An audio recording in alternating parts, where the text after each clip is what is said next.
By the time the board chairman asked security to remove me from the scholarship banquet, the room had watched my son become evidence against me. His photograph filled the projector screen. Under it were 4 words: application disqualified for fraud. Parents shifted.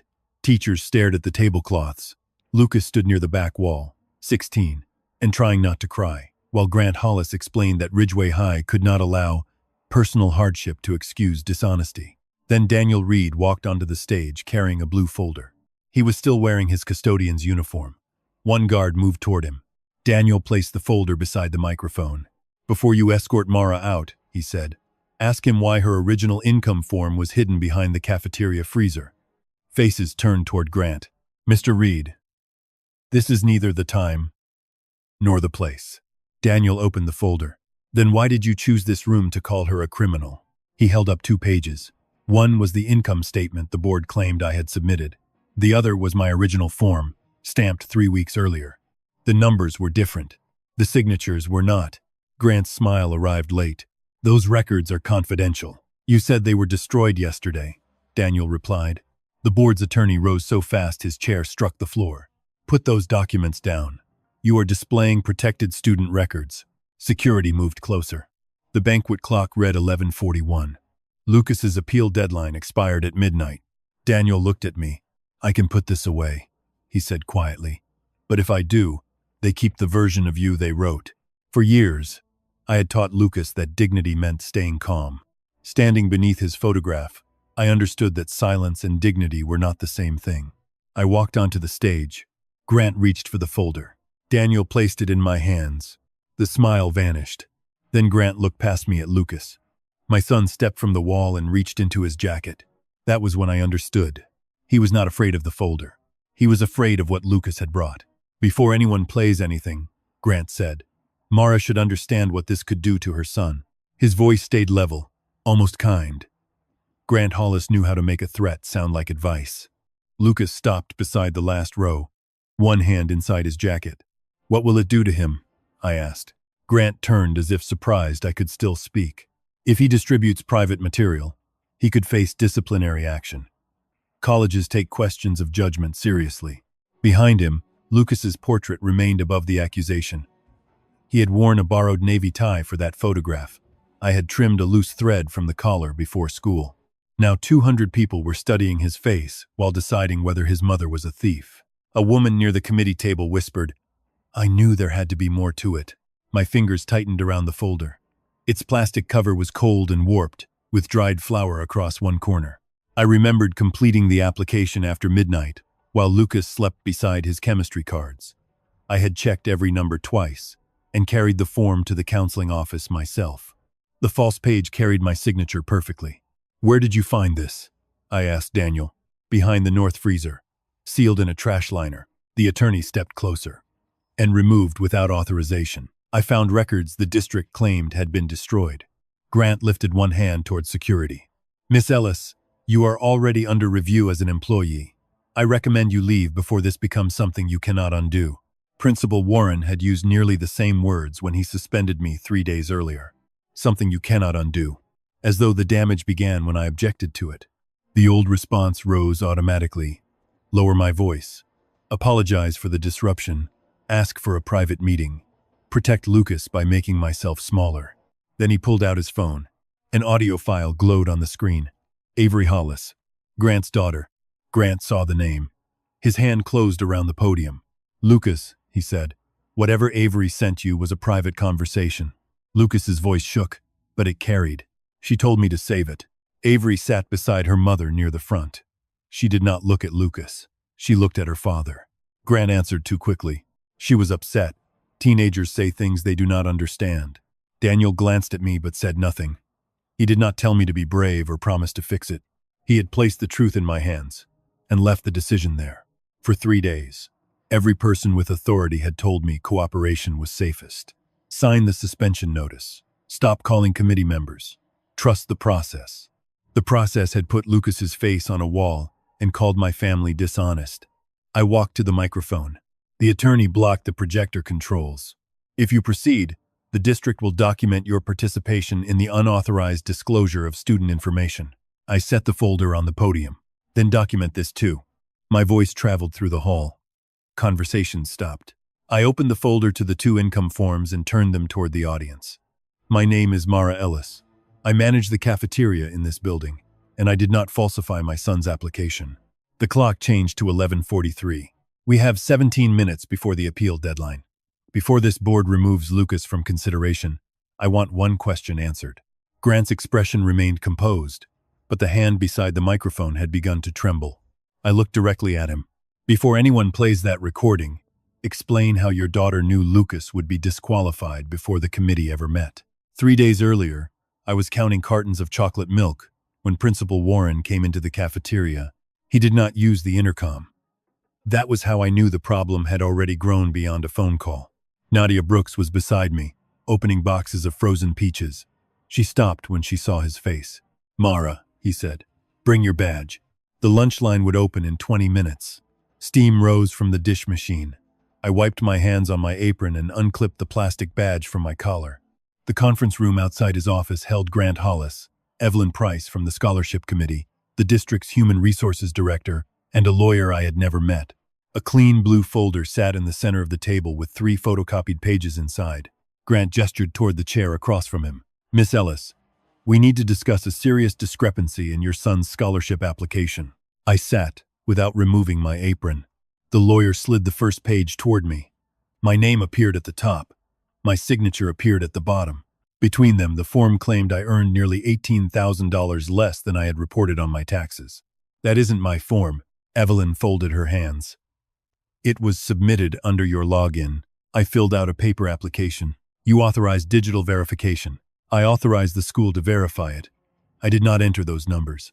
Grant spoke in the patient tone adults use after deciding a child is lying. "No one is accusing Lucas of wrongdoing." My thumb pressed against the table's edge. "What are you accusing me of?" The Human Resources Director opened a suspension notice. "Pending review, you'll be placed on administrative leave from cafeteria duties."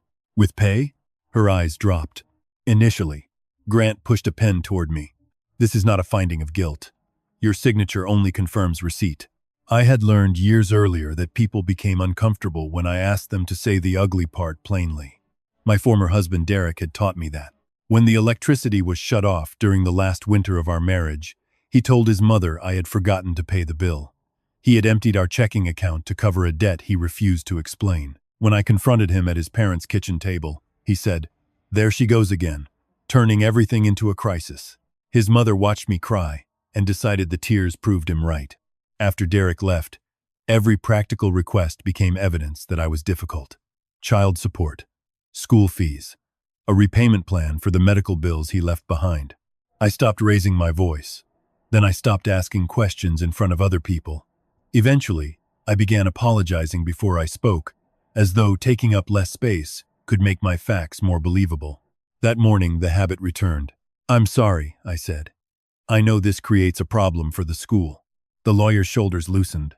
Grant touched the suspension notice. "If you cooperate, this can remain a private administrative matter." I signed where they pointed. By the time I returned downstairs, the first lunch bell had rung. Nadia stood near the register with my coat. Daniel Reed was kneeling beside the serving counter, replacing a loose floor tile. At the staff door, I pressed my badge to the reader. The light flashed red. Warren reached around me and opened it with his own card. "Temporary precaution," he said. Daniel's gaze moved from the reader to the clock above the serving line. The system had rejected me before I signed the notice. Whatever they called the meeting, the decision had been entered before I arrived. Daniel fitted the tile into place, but not before I saw him write the time on the back of an old work order. "You're sending her home?" Nadia asked. "This is confidential," Warren said. "Then explain why she looks like somebody died." I touched Nadia's wrist. "Please." That word carried every old instruction. Do not make a scene. Do not give them another reason. Nadia handed me the coat. Daniel returned his attention to the tile. His screwdriver did not move. Outside, Lucas waited beside the staff entrance. Someone from counseling must have called him out of class. He held his backpack against his chest. "Mom, did I do something?" "No." "Then why did Mr. Keene take me out of calculus?" "There's a question about the income form. They're reviewing it." His grip tightened. "People already know." Students crossed the parking lot toward the athletic building. One looked at us, whispered, and the others turned. Tyler asked if you lied because we couldn't afford college. Don't respond to anyone. Let the adults handle it. He stared at me. Which adults? At home, I put the suspension notice beneath the fruit bowl and started washing dishes that were already clean. Lucas sat at the kitchen table with his laptop open, but did not type. At 6, Nadia called and offered to contact the union. At least let me get someone in the room with you. They told me cooperation would keep it private. Mara, they pulled your son from class. I don't want this becoming bigger. It is already bigger. I dried the same plate twice. What if we withdraw the application? Lucas can apply somewhere else. That scholarship covers 4 years. I know. And he earned finalist status. I know. Then why are you volunteering to disappear? Lucas stood in the doorway. I had not heard him leave the table. I ended the call. You want me to quit? He asked. No. I want to protect you. From what? People thinking you cheated? I set the plate down too hard. It chipped against the sink. I can survive what people think, but I have to survive it too. He went upstairs. The next morning I returned to Ridgeway for my locker key and medication. Principal Warren had told me to use the loading entrance and avoid students. Daniel was replacing a ceiling panel in the service corridor. He climbed down when he saw me. They changed the archive code, he said. What? The code on your suspension notice. Scholarship fraud reviews start with 7 to 3. Yours starts with 4 to 8. I pulled the folded paper from my coat pocket. How would you know that? I used to work with district records. I studied the number near the bottom. 4, 8, 1, 1, 6. C. Maybe they changed the system. Maybe. He stepped aside, but his attention stayed on the page. If someone tells you the paper file was destroyed, ask for the destruction log. Why would they tell me that? Daniel picked up his drill. I don't know yet. I should have asked more. Instead, I folded the notice. I don't want you getting involved. He nodded once. Understood. Inside the cafeteria office, my locker had been emptied into a cardboard box. On top lay Lucas's scholarship banquet invitation. Finalist recognition dinner. My name had been crossed out in black marker. When I carried the box back through the corridor, Daniel was gone. His ladder remained beneath the open ceiling. A yellow maintenance ticket rested on the top step. North freezer panel loose. The request had been submitted 2 weeks earlier. Across the bottom, someone had written, "Do not open. Replacement unit pending." Below it, in Daniel's smaller handwriting, no replacement had been ordered. Daniel called me at 6:12 the next morning. I found something behind the freezer. His voice was almost lost beneath the hum of machinery. I sat up on the couch. The suspension notice was still under the fruit bowl.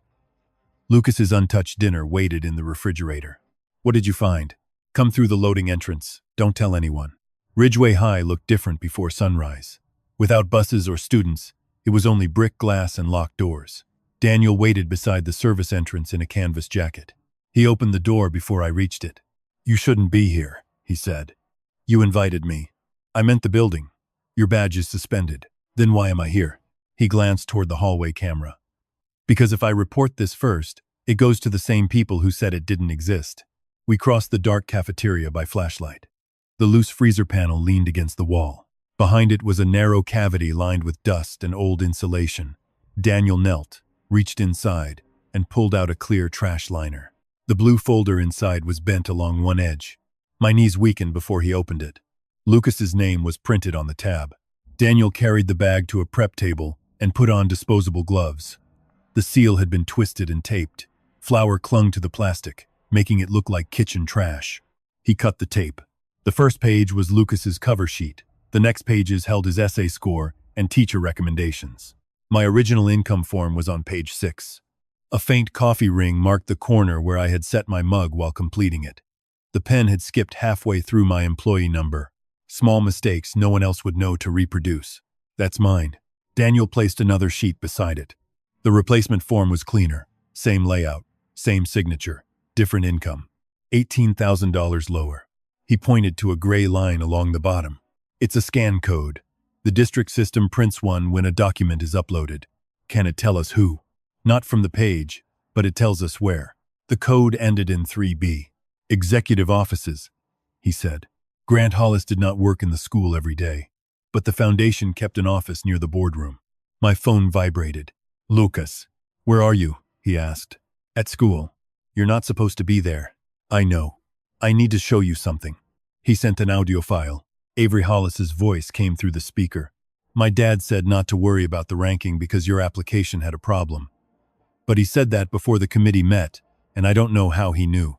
The file was 2 weeks old. I played it again. Did Lucas ask her to say that? Daniel asked. I didn't, Lucas said. She sent it after we argued. Why didn't you tell me? Because you already looked scared. The words hurt more than the accusation. My son had hidden evidence to protect me. I had believed my calm made him feel safe. Instead, he had learned that my fear was another problem he needed to manage. When did people start talking about the application? Some kids knew Monday. Tyler said Avery was getting the scholarship because mine had been flagged. Our meeting with Grant had been Tuesday. I wrote the dates on the suspension notice. Daniel searched the folder again. Beneath the false form was the committee score sheet. Lucas, 96,4. Avery Hollis, 94.9. Rank, 1. A black line crossed the one beside Lucas's name. Someone had written disqualified across the page. My hand closed around the table's edge. He had earned it. Someone had turned his work into evidence against us. Your application was never rejected, Daniel said. Lucas ranked first. Someone disqualified him afterward. Daniel slid the score sheet into a fresh sleeve. We need copies. Can you scan them here? Every machine logs activity. He photographed each page with his phone. The score sheet was not the only page that hurt. Lucas's personal essay sat beneath it, printed with comments in 3 different inks. He had written about working breakfast shifts with me during summer break and learning that dignity was not the same as having money. One reviewer had underlined a sentence. My mother never asks for more than we need, even when asking would make life easier. I turned the page before Daniel could see my face. On the back of the false income form, the scan record showed 10:14 p.m. on a Sunday. The school offices had been closed. Daniel checked the code again, then photographed the timestamp. Someone used an executive scanner after hours, he said. Could Grant have access? Grant, Principal Warren, Evelyn, and 2 district administrators. So it could be anyone. It could, Daniel said, but only one of them benefits from Lucas moving to second place. He did not need to say Avery's name. The folder's spine had split near the bottom. A strip of yellow paper protruded from the cardboard. Daniel eased it free with tweezers. It was part of a routing label. Foundation Review, G. Hollis. A violet stamp crossed one corner. Daniel's expression tightened. What? That ink is used in the chairman's office. You know that for certain? I used to review district grant files. Each office had a different stamp color. You said you worked with records. I did. You didn't say you reviewed grants. That was a long time ago. Before I could ask more, the cafeteria lights came on. Evelyn Price stood by the staff entrance, purse hanging from one shoulder. Her face lost color when she saw the folder. What are you doing here? Daniel closed it. Evelyn hurried toward the table. That file was destroyed. I stepped between her and the folder. Then how did you know what was in the bag? She stopped. I didn't. You called it a file. Her eyes shifted to the open freezer panel. Daniel lifted the trash liner. Who told you it was destroyed? Evelyn's mouth opened, then closed. Her phone rang. She looked at the screen and declined the call. Grant Hollis. The name remained visible long enough for both of us to read it. Evelyn backed toward the door. You need to put everything back. No. The word came without an apology. If you remove those records, she whispered, they'll say you stole them. They already said I falsified them. You don't understand what he can do. Daniel went still. Who? She pressed her lips together. Her phone rang again. This time she answered. We have a problem, she said. She listened while staring at the blue folder, then held the phone toward me. He wants to speak to you. I did not take it. Daniel sealed the folder inside a clean evidence bag. We photographed the cavity, the panel, and the maintenance ticket. Then Mara decides what happens next. Evelyn shook her head. You think this proves anything? It proves a suspended employee and a custodian broke into school property. No archive is kept behind a free. Footsteps sounded in the service corridor. More than one person. Daniel handed me his phone with the photographs open. Send them to yourself. The first image left his phone. The second. The third stalled. Someone tried the staff door. Evelyn lowered her voice. If Grant sees that folder in your hands, he'll make this about how you found it, not what's inside. The handle turned. Daniel picked up the blue folder.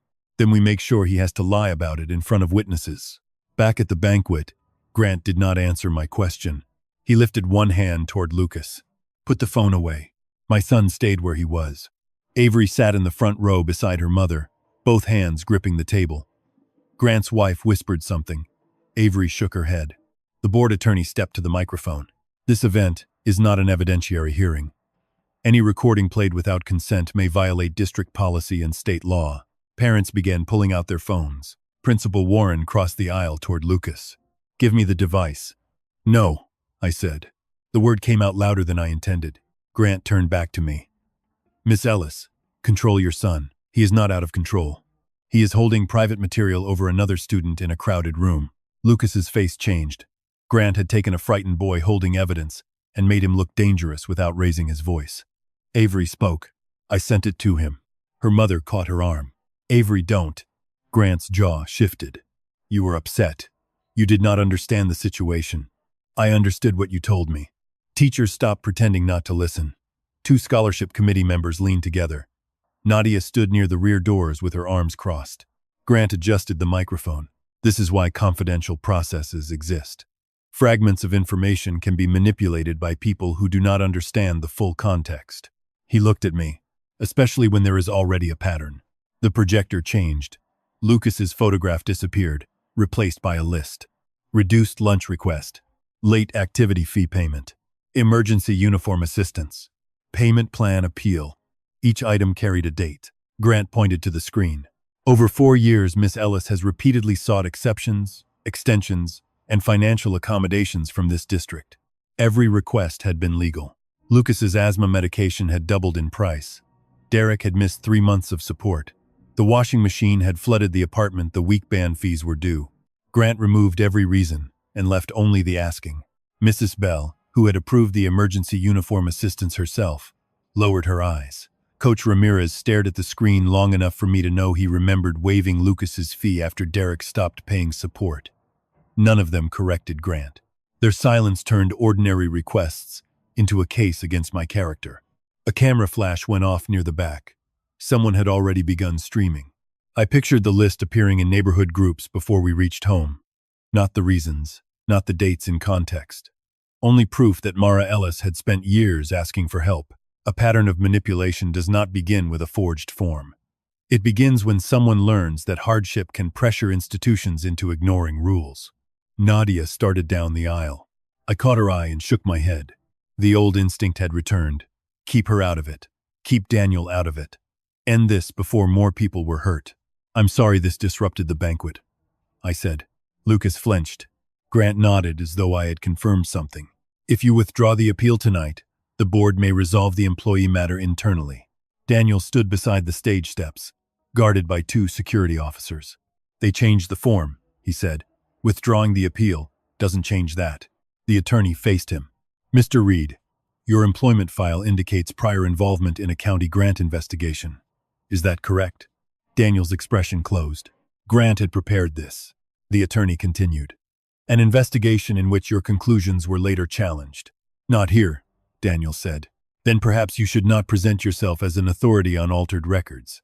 A parent behind me said, so he has a grudge against the district. Another replied. And she works with him. Grant waited. A suspended employee and a custodian with a documented grievance removed protected records from school property. Now, they are attempting to overturn a scholarship decision in front of students. The story changed while he spoke. Daniel had not found a hidden file. We had stolen one. Lucas had not received a message. He was threatening Avery with it. I had not been accused. I had recruited help. Play it, I said. The attorney stepped between Lucas and the aisle. If that recording contains another student's private information, Lucas could be removed from student leadership pending review. Lucas was junior class treasurer. He had spent 6 months organizing the winter food drive. His thumb hovered above the screen. I saw the question in his face. Will this cost me everything? My mouth opened to tell him to stop. Instead, I held out my hand. Bring it to me. He crossed the hall while phones followed him. When he reached the stage, I did not take the device. Do you want this played? Grant answered for him. He is a minor under pressure from his mother. Lucas turned toward the microphone. I saved it because Avery asked me to. His hand shook once, then steadied. I want them to hear it. He pressed play. Avery's voice came through the phone, thin but clear. My dad said not to worry about the ranking because your application had a problem. But he said that before the committee met, and I don't know how he knew. The clip ended. Grant looked toward his daughter. Avery, tell them you were repeating a rumor. She stared at the table. I don't know what it was, Avery said. But it wasn't a rumor from school. Dad told me at home. A committee member named Mrs. Bell rose. Grant, the preliminary rankings were restricted. This recording proves nothing. It proves you discussed an applicant before our review. It proves I was aware of a procedural concern. Before the committee was? His control slipped. I was informed because I chair the foundation. Evelyn Price sat at the end of the committee table. Her water glass clicked against its saucer. Mrs. Bell turned to her. Did you inform him? Evelyn kept both hands around the glass. I can't discuss internal communications. Grant stepped away from the podium. This has gone far enough. He signaled to security. One officer took Daniel by the arm. Daniel did not resist. He looked at me. Keep the original pages together. Do not let them separate the forms. The attorney pointed toward the folder. That document is district property. I held it against my chest. Miss Ellis, surrender the file, Grant said. No. Principal Warren moved toward Lucas. Until this matter is reviewed, you are suspended from student leadership activities. Lucas went pale. The Human Resources Director approached with a paper already printed. Mara, your administrative leave is being converted to unpaid suspension effective immediately. They had prepared that too. In 5 minutes, I had lost my wages. Lucas had lost the position he loved. And Daniel was being taken through the doors he had unlocked every morning for 6 years. Grant returned to the microphone. This is not retaliation. It is the consequence of refusing an orderly process. At the doors, Daniel turned. Orderly for whom? Then he disappeared into the hallway. Grant faced the audience, ready to restore the evening. But teachers were no longer studying their plates. Parents were recording. Mrs. Bell had moved beside Evelyn. Avery was crying without making a sound. Lucas stood next to me, stripped of his title but still holding the phone. I placed the false income form beside the original on the podium and pushed the microphone toward Grant. You called my life a pattern, I said. Now explain yours. The cafeteria was dark, except for the storage room light. Nadia had taken Lucas home after the banquet. Principal Warren had allowed me to collect my medication and personal things before midnight, provided I stayed out of the main office. Daniel was waiting beside the dry goods shelves. His security badge was gone. A plastic chair lay upside down between his boots. One leg had split near the joint, and he was binding it with a metal brace from his toolbox. You were escorted out, I said. They walked me to the parking lot. And you came back. The loading dock lock sticks when it gets cold. He tightened one screw. The blue folder sat on a flour sack, sealed inside the clean evidence bag. I had kept it under my coat until Nadia drove away, then returned because Daniel's warning at the banquet would not leave me alone. Keep the original pages together. My palm had been cut by the folder's cracked edge. Blood had dried across my thumb. Daniel noticed. Sit. I'm fine. You're bleeding on the rice.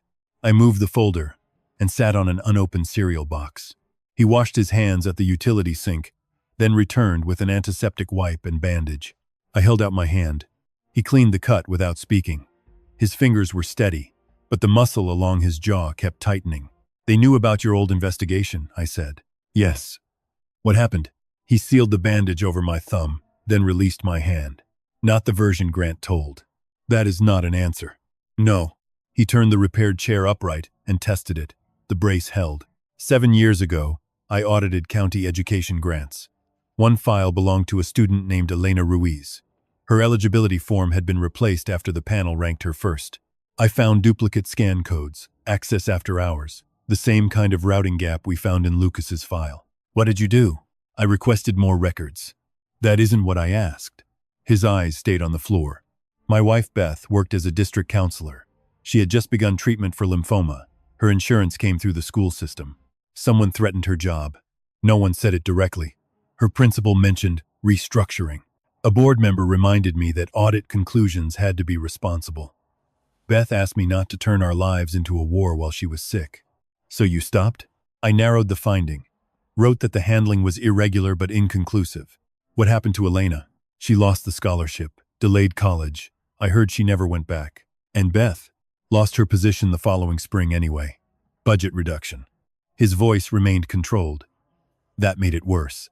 She died 11 months later. He folded the used antiseptic wipe into a square before dropping it into the trash. Why come back here as a custodian, I asked. Why work in the same district?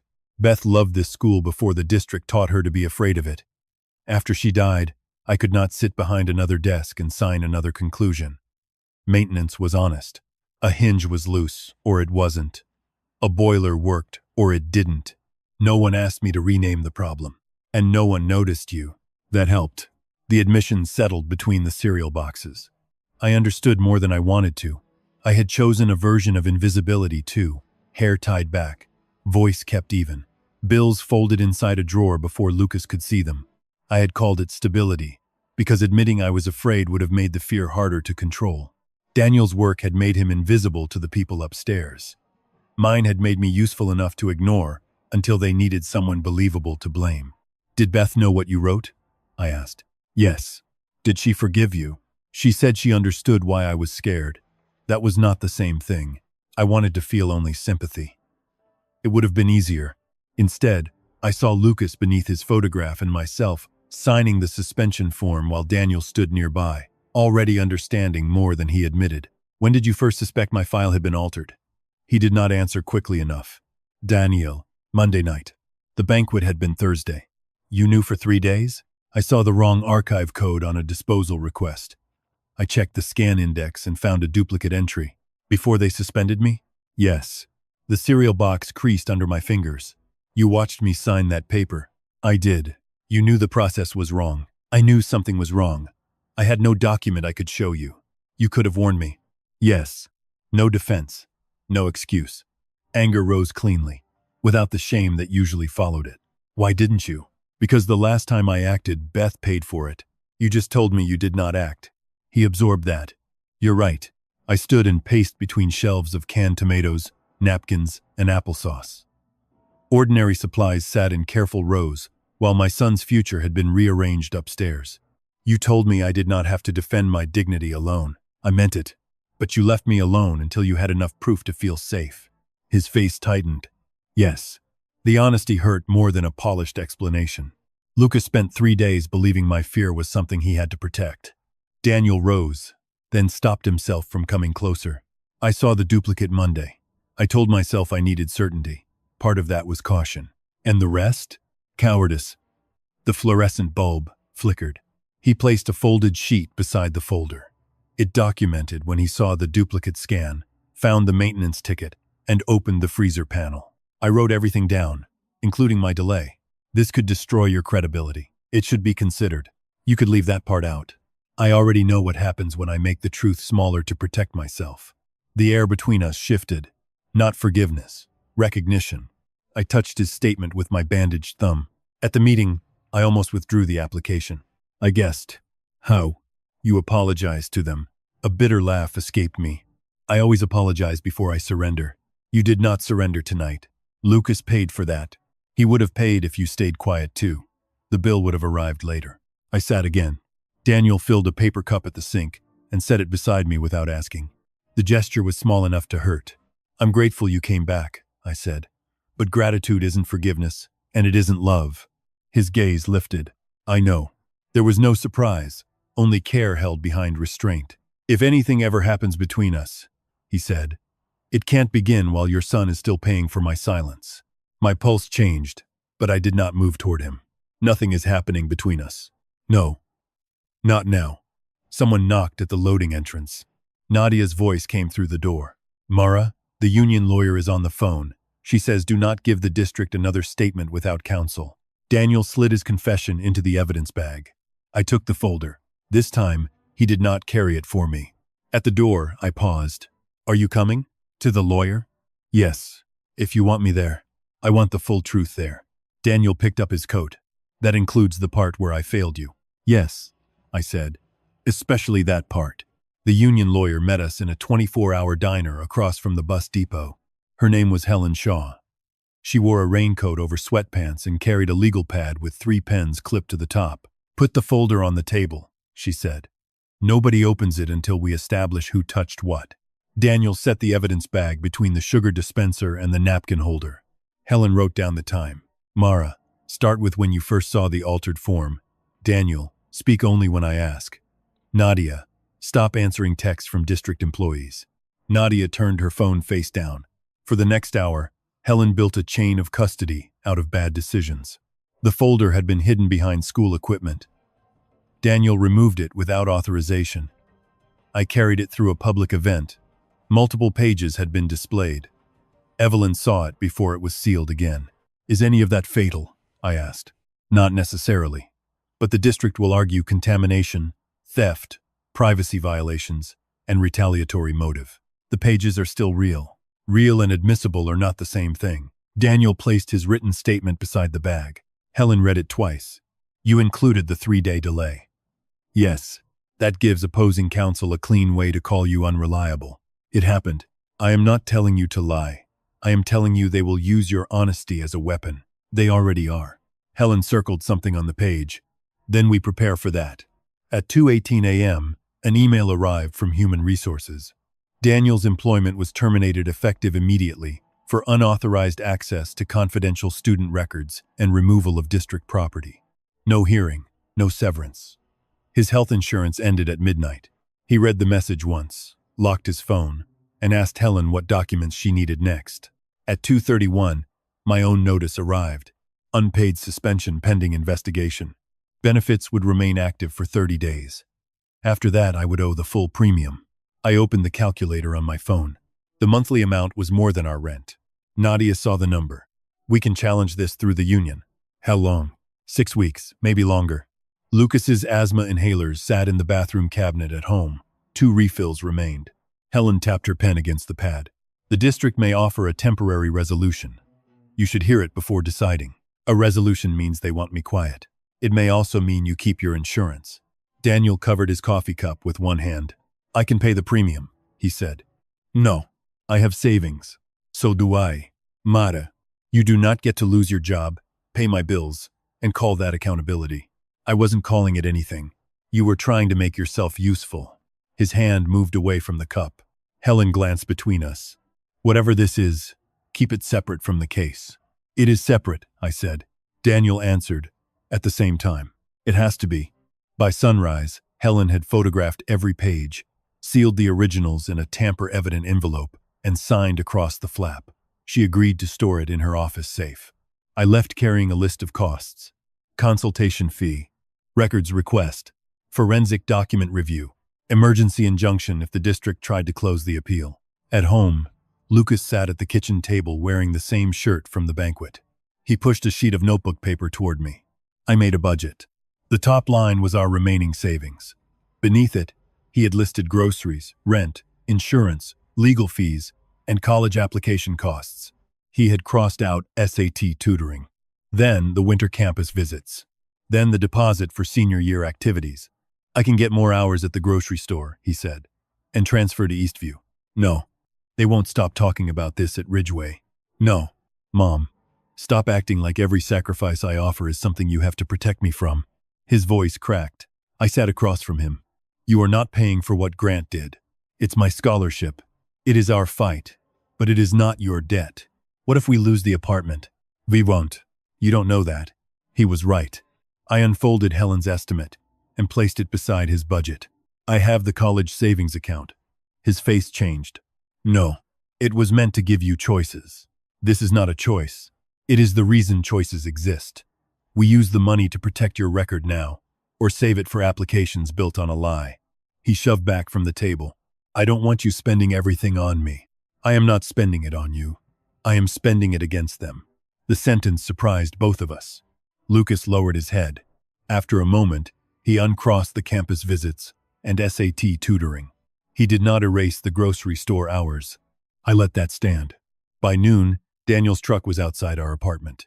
I met him on the landing before he could knock. Helen said not to discuss the case without her. I'm not here about the case. He handed me a folded vehicle title. I did not open it. No, the truck is worth $6,000 or $7,000. Enough for the forensic review and a few months of insurance. You need it for work. I don't have work. You will. I can take the bus. I pressed the title back into his hand. If you sell that truck, every dollar becomes another reason for you to stay near us, whether it is healthy or not. That isn't why I offered. I know, but help can become a debt, even when nobody means it to. He folded the title again. Then tell me what you will accept. Your statement, your memory, the truth, including the parts that make you look bad. And outside the case? I thought of his hand around mine in the storage room, careful and brief. Outside the case. Nothing begins while Lucas is still bleeding from this. Daniel nodded. No dinners that feel like dates. No late-night conversations because we're both afraid. No making each other the place we hide. Yes. His agreement came without bargaining. That does not mean I want you gone. I know enough not to make you prove it today. He left before restraint could turn into intimacy. He did not call after leaving. An hour later, Helen forwarded his notes. Daniel had chosen counsel over crossing the line I drew. That afternoon, I transferred half the college savings into Helen's trust account. 8 years of savings moved in 10 seconds. At 4/6, the district sent a settlement proposal. They would restore my pay temporarily, maintain insurance, and allow Lucas to reapply for a smaller hardship grant. In exchange, we had to withdraw the appeal, return every copy of the records, and agree that no district employee had intentionally altered the application. Nadia read the offer twice. This buys time. It buys their version. It keeps you insured. Helen called before I answered. Do not sign tonight. They are testing how much pressure your family can carry. At 4:19, a courier delivered a second envelope. Cease and desist. The district accused Daniel and me of distributing confidential records, defaming board members, and interfering with the scholarship process. At the bottom, a paragraph warned that further public statements could expose us to civil action. I placed the letter beside the settlement offer. One document promised relief if I became quiet. The other promised punishment if I did not. Lucas read both. What are we going to do? I folded the settlement along the signature line. Tonight, we keep our insurance for 30 days. Then, I tore the signature page in half. Tomorrow, we make them explain why silence was the only solution they prepared. The video appeared at 7:03 the next morning. By 8, someone had posted it in the Ridgeway Community Watch group with the caption, "Scholarship finalist threatens board chairman's daughter." The clip lasted 11 seconds. Lucas stood outside the science wing, blocking Avery's path. "Tell them what your dad said," he demanded. Avery stepped backward. "Leave me alone." The video ended there. It did not show Lucas moving aside when she asked. It did not show Avery following him 10 minutes later and sending the voice message from the library stairwell. It showed exactly enough. Lucas watched it at the kitchen table, without blinking. I didn't threaten her. I know. No one else does. His phone vibrated again. He turned it face down. One message came from Tyler's mother, who had volunteered beside me at every food drive for 3 years. "Tell Lucas to stay away from Avery until the school determines whether she is safe." Ridgeway had suspended him from campus, pending a safety review. Eastview, the school he had named as a possible transfer, emailed that his enrollment request would remain on hold until the district investigation ended. Grant had made the accusation portable. It could follow Lucas anywhere. Helen called before 9. Do not post a response. Do not contact Avery. Do not argue in comments. What do? We establish the full recording and identify who edited it. Can't the school provide the camera footage? They can. Whether they will is another question. A knock sounded downstairs. Daniel stood outside with a cardboard box of his belongings. His work shirts were folded inside, beside a framed photograph of Beth and an old county audit manual. A paper cup sat on top of the box. Black coffee, no sugar, the way he had seen me drink it through 2 union meetings. He set it near my place without asking me to take it. He held up his phone. They posted my report. The district had released selected pages from the Elena Ruiz investigation. Daniel's signature appeared beneath the conclusion that no intentional interference could be established. Grant's statement accompanied it.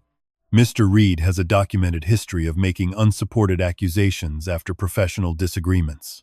His current conduct appears to be another attempt to rewrite his own past at the expense of students and staff.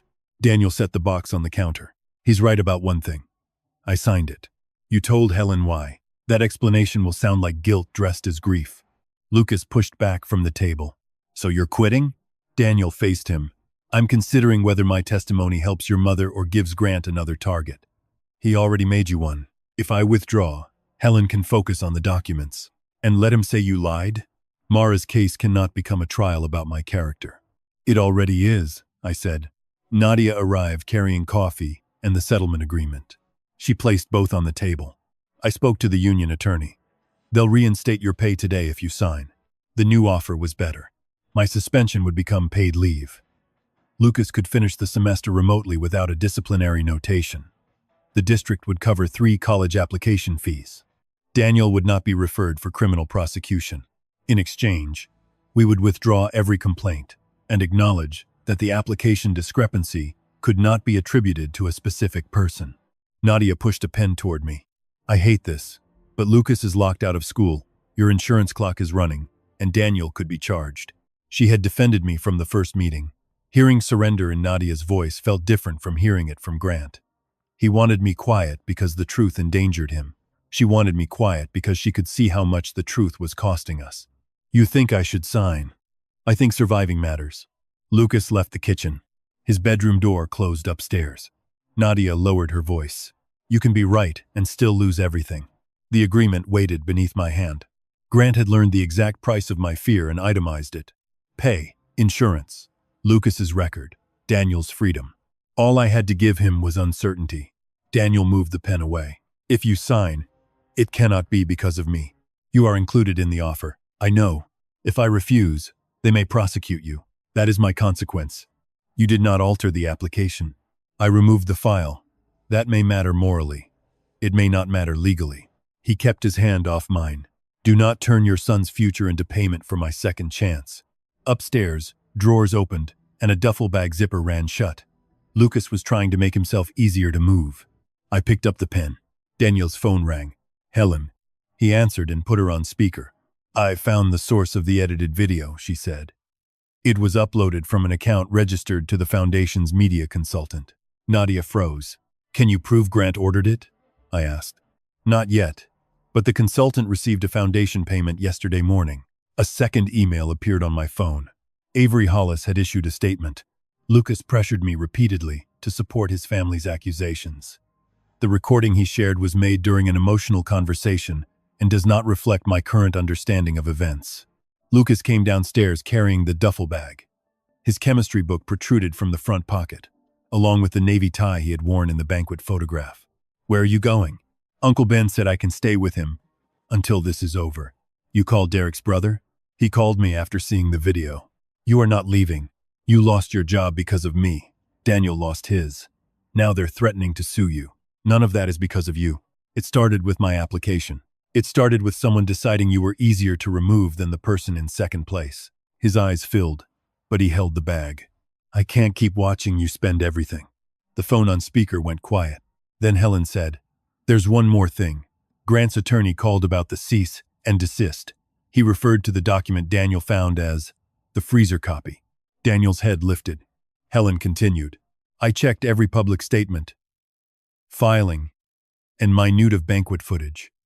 None of us disclosed where the file was found. Evelyn knew. Daniel knew. Mara knew. That's it. Nadia set down her cup. Maybe Evelyn told him. Then he knew before the banquet and lied about the records being destroyed. Helen said. Daniel opened the old audit manual and removed a district routing directory from the back cover. Grant's office had access to destruction logs.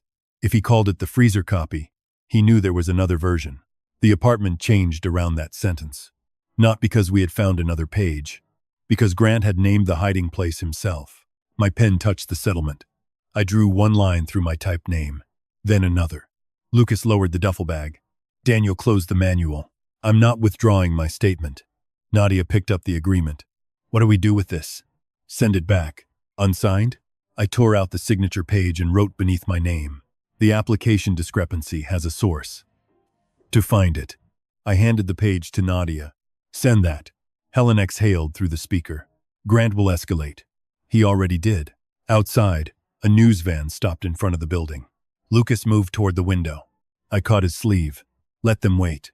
We did not rush outside to explain ourselves. We stood in the kitchen while Grant's version of us spread across the city.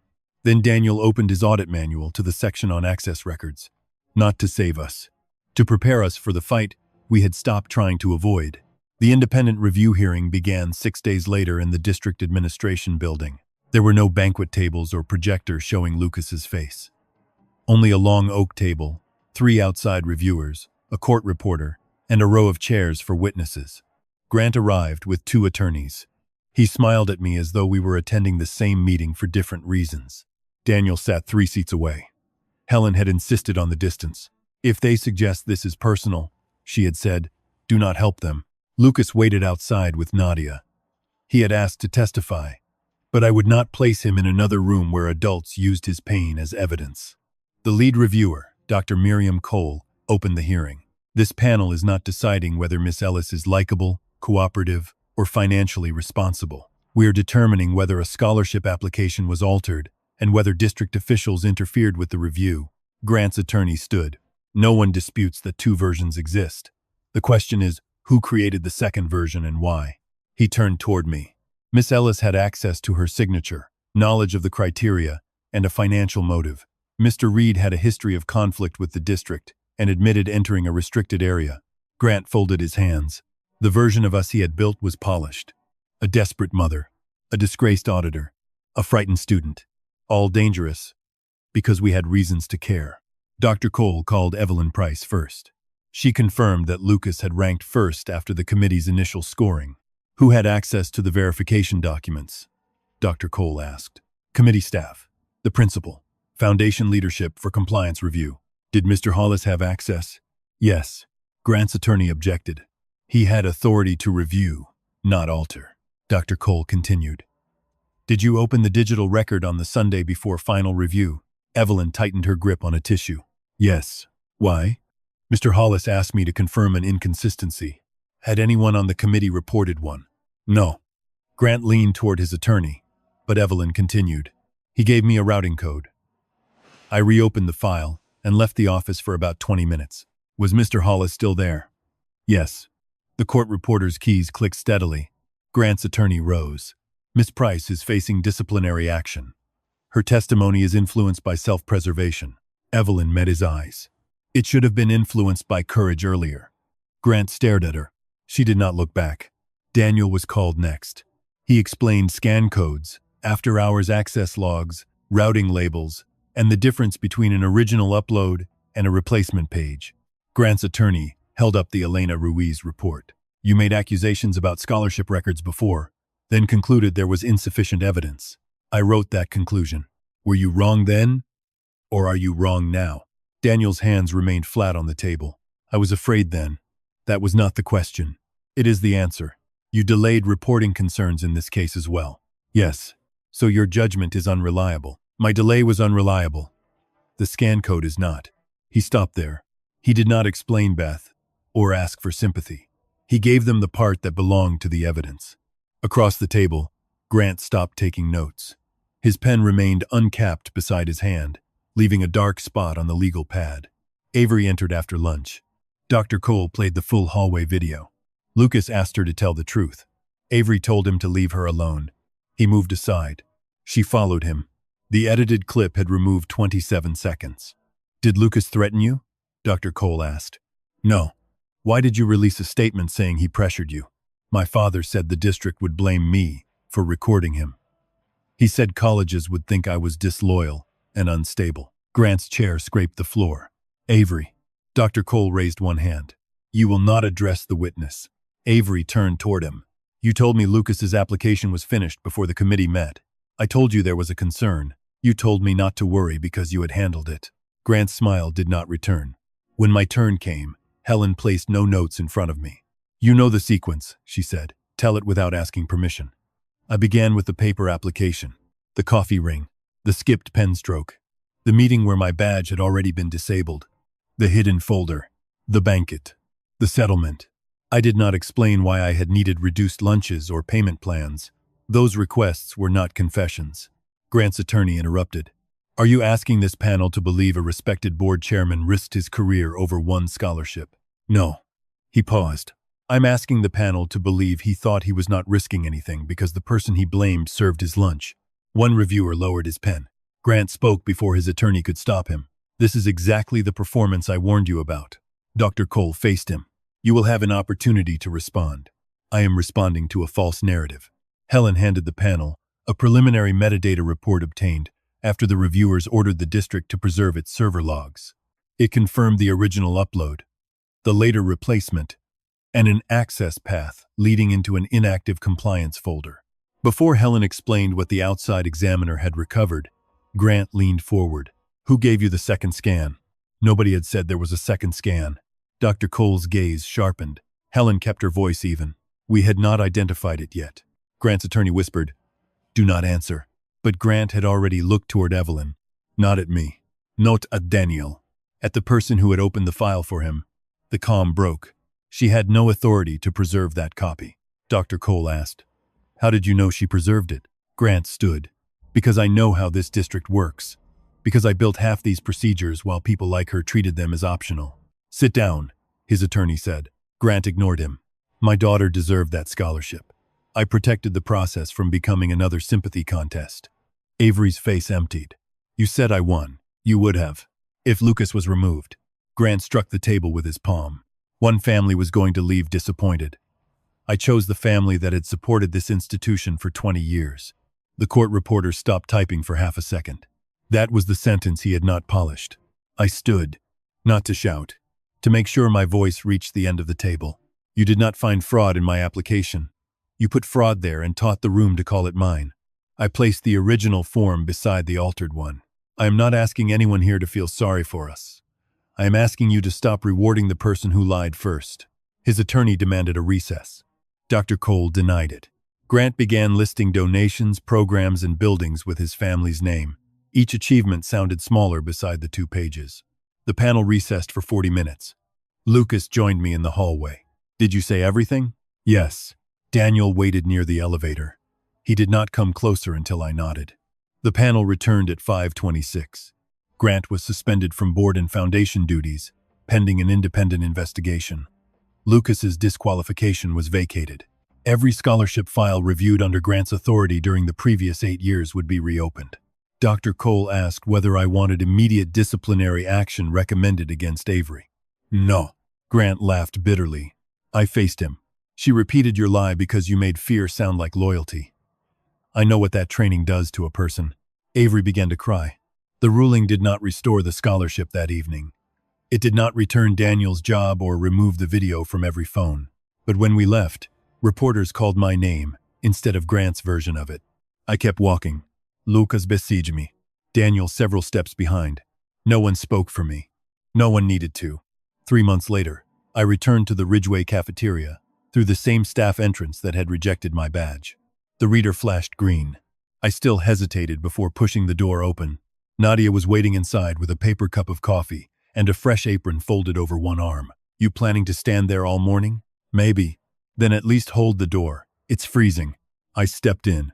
The district had reinstated me with back pay and a written apology drafted by 3 lawyers. The apology admitted serious procedural failures, but never used Grant Hollis's name. He had resigned from the board and the foundation. The state investigation was still open. His attorneys had stopped speaking publicly, which did not mean the story had disappeared. Some parents welcomed me back.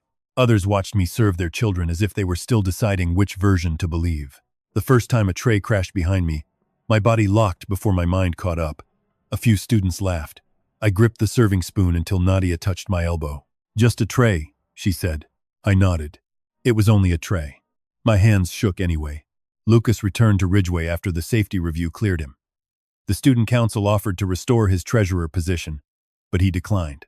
He said he did not want a title handed back by people who had watched it be taken. He did accept the scholarship. The committee held a second ceremony in the library with no projector, no public accusations, and no photograph used as evidence. I stood beside the exit. Crowded rooms had started to feel smaller since the banquet. Daniel arrived carrying 2 sandwiches in a brown paper bag. He had cut his hair and traded the gray custodian's shirt for a navy jacket with the logo of the Education Appeals Project. They had hired him part-time to review complaints from families who could not afford private counsel. "You came," I said. "You asked." I said the ceremony was today. "You also said you might leave before it started." He handed me 1 sandwich. Turkey, Swiss, wheat. I remembered. I never told you my order. You ate it during every union meeting. That is either thoughtful or concerning. I'm trying to stay on the thoughtful side. He did not stand too close. The distance had become its own kind of care. Avery sat near the back with her mother. She had apologized to Lucas in private 2 weeks earlier. He listened, then told her he was not ready to make her feel better about it. I had been proud of him. Forgiveness was not another duty the injured person owed on schedule. When Lucas's name was called, applause filled the library. My shoulders rose at the sound. Daniel did not reach for me. He simply remained beside the door. Lucas crossed the front of the library, in a jacket he had borrowed from Nadia's nephew. Dr. Cole handed him the award letter and the restored blue folder. The same folder had been reinforced with clear tape along the cracked spine. After the ceremony, Lucas placed it on our kitchen table. Inside were the original income form, the altered page, the committee's corrected decision, and the district's apology. He turned the false form over. Why are we keeping this? I ran my finger along the edge that had cut my thumb months earlier. Because winning the truth back doesn't mean pretending the lie never touched us. Lucas considered that, then closed the folder.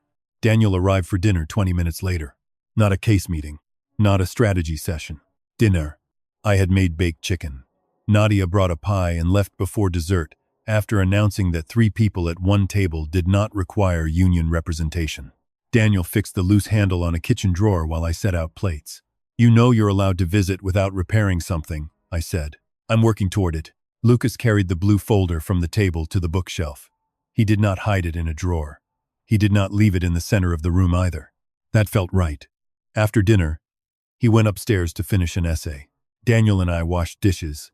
For several minutes, water and plates did the work conversation used to do.